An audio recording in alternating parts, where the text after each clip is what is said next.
If your windows have broken or cracked Muntin bars, fixing or replacing them can really boost your home's look and keep energy bills down. So, first off, check what kind of Muntin bars you've got. Are they wood, metal, or vinyl? That matters because the repair method changes depending on the material. If the Muntin bars are just cracked, sometimes you can glue them back together with strong wood glue or epoxy and clamp them tight until dry.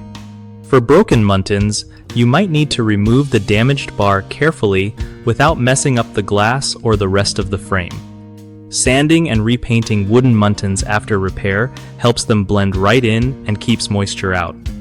If the Muntin bars are really old or super damaged, replacing them might be the safer bet. You can order replacement kits online or find local suppliers. When putting in new Muntins, measure twice before cutting to avoid wasting materials or messing up the fit. And don't forget, sealing around the Muntins with weatherproof caulking can stop drafts and water leaks. Patience is key here. Rushing could crack glass or cause more damage. One of the biggest problems people run into when dealing with window Muntin bars is not identifying the right material, which leads to using the wrong glue or paint. Always double check what you're working with. Another common mistake is rushing the removal or installation process and accidentally cracking the glass panes.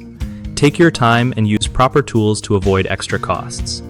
Lastly, people often forget to seal around the repaired or replaced Muntins properly, which invites drafts and water damage. Always finish with a good quality, weather-resistant sealant. BigHomeProjects.com makes it super easy for homeowners to connect with trusted local contractors who know how to handle window repairs like Muntin bar replacements without a hassle. At the same time, it helps contractors find steady work by linking them directly with people who need their skills in home improvement projects.